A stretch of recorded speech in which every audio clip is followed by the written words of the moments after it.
All right, we are live. Okay, so today I wanted to talk about my thyroid results. So the cool thing, there's some cool things and some not so cool things about my thyroid results. And my disclaimer for this video is that I'm not a medical doctor.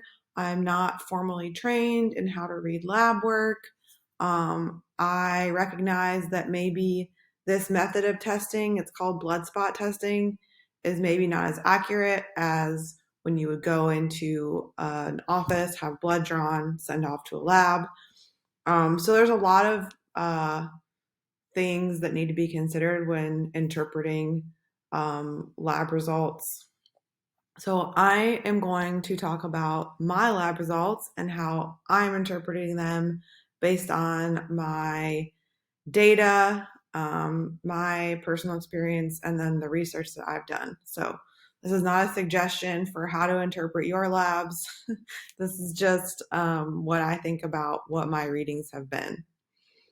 Okay, so I have pulled thyroid labs with Everlywell 3 times now. So I pulled them back in 2019. I pulled them last year in 2021 at the end of my fat loss phase, right before my show. And then I pulled them again this year, 2022, at the end of my fat loss phase, right before my show. I intended to pull thyroid labs in the peak of my off season last year, my improvement season, because I wanted to basically validate that my thyroid hormones had recovered to better levels. But I just felt really good and didn't feel any need to pull labs if I was feeling good. With this year's labs, now I want to have labs during an off season as a baseline for myself. So I will definitely pull labs this year during my off season. Okay. All right. Let's get into it. So, dun, dun, dun. Oh no, antibodies. Um, so, oh Lord, I feel like there's so much. Well, personally, people have been a little fear mongering toward my results with my antibodies being positive. Here's why I'm not concerned. In terms of elevated, should you have any TPO antibodies? No, you should have very low levels as they're showing here. But mine are not that high in my interpretation. And look, they're coming down over time. This is so crazy. So, okay, let's give you, this is also just a guiding principle for when you're interpreting your labs and looking at your lab work over time is considering the context that those labs were pulled in. So, June 2019, let's just look at my chronometer for fun.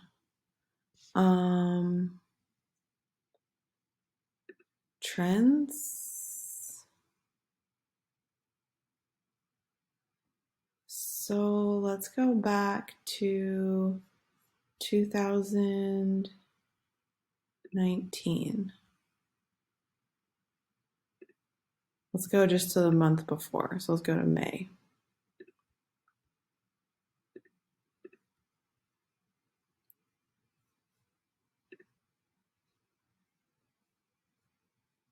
How about 3 months before? So how about March to the end of May?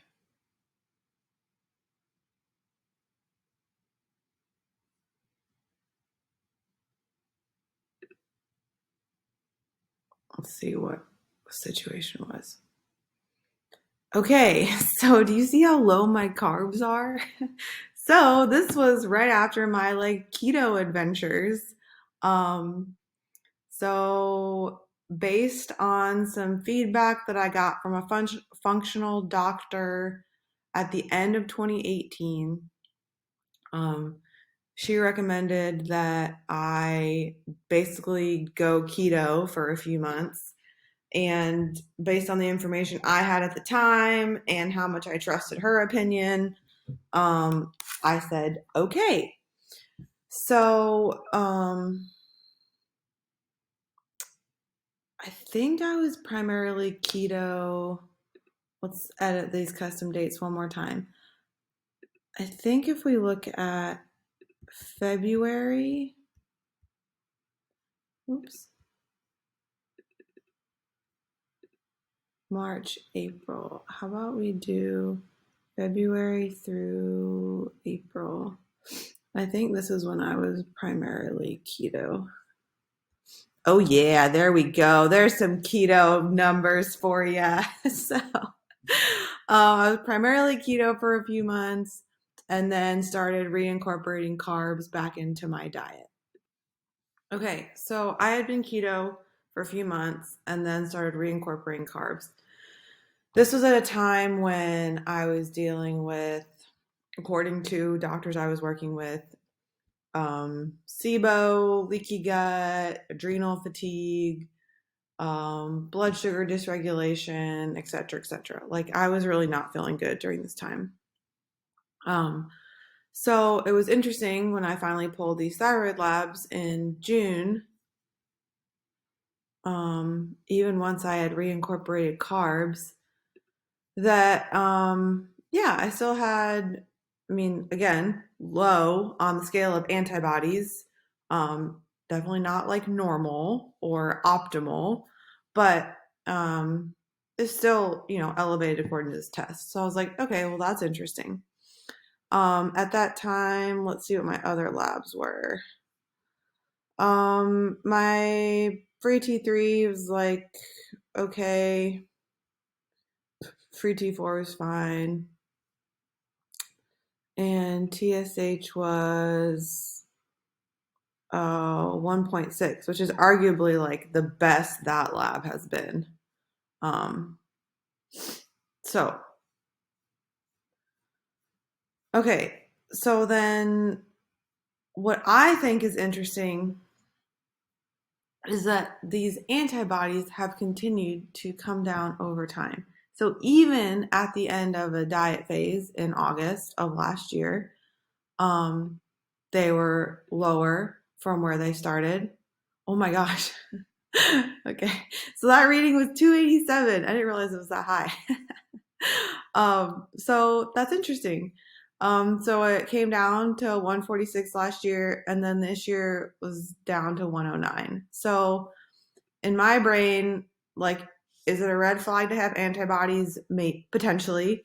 But in the context of all of the data that I have, this is actually really good news in terms of my antibodies. They're coming down. Again, I can't diagnose myself, but in my opinion, based on what I understand, this is not diagnostic of Hashimoto's. So that's what everyone thinks antibodies Hashimoto's. I don't think this is diagnostic of Hashimoto's. I had someone I consult with tell me I had Hashimoto's. I don't agree with that. But again, not a medical doctor. So there's that.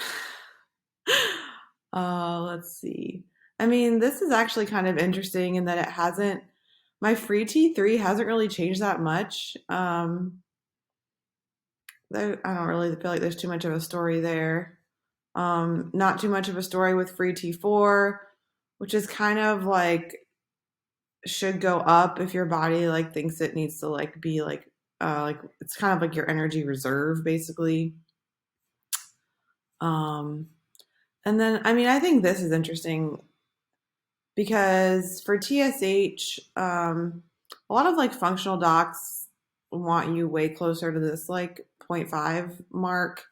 So I'm definitely on the high end of normal. But again, like this is like at the end of a diet. So I think like I don't really know what to make of this lab value back here in 2019. I think that this value last year, 2.3, compared to this value this year, 2.8. Like, theoretically, this means my like thyroid's in worse health, which I think makes sense based on how much further we pushed in the diet this year. Um, Again, I wish I had that like baseline like lab for a maintenance period, but I just, again, like my biofeedback was good, so in my brain at the time it didn't make sense to take it. I will take it this year because I need to have something to compare to. But it is interesting to compare just to previous diet phase, I suppose. Um, so yeah, so that's a summary of my thyroid stuff. I, someone else I consulted with, she said if this is as bad as it gets, like that's pretty freaking good. So I think based on how low my body fat got, I'm really happy with where my thyroid health is. And again, what is it now? It is August 22nd. So we'll give myself a few months to recover: August, September, October, November. So maybe November or December we'll pull again. And what I would like to do is actually pull from Everlywell on the same day that I go in and have like formal blood work done, like at a clinic, because I would like to compare what the blood spot test is versus the like the blood work from an actual clinic, um, just to see if they're close at all. I think that would be interesting because the convenience of this blood spot test is amazing. But yeah, if the accuracy is really that bad, then I need to know that so I can change my testing protocols accordingly.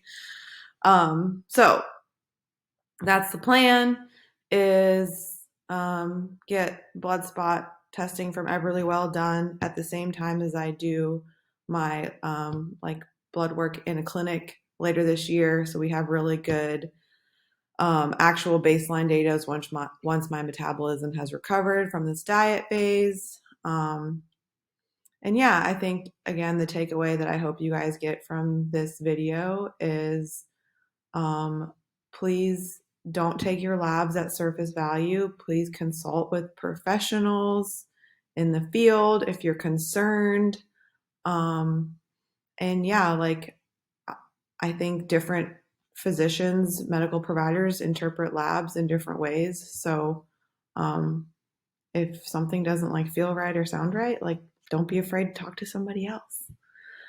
Um, yeah, so that's my thyroid health. Overall, I'm pretty happy. We'll see how this, we'll just keep monitoring it as we go.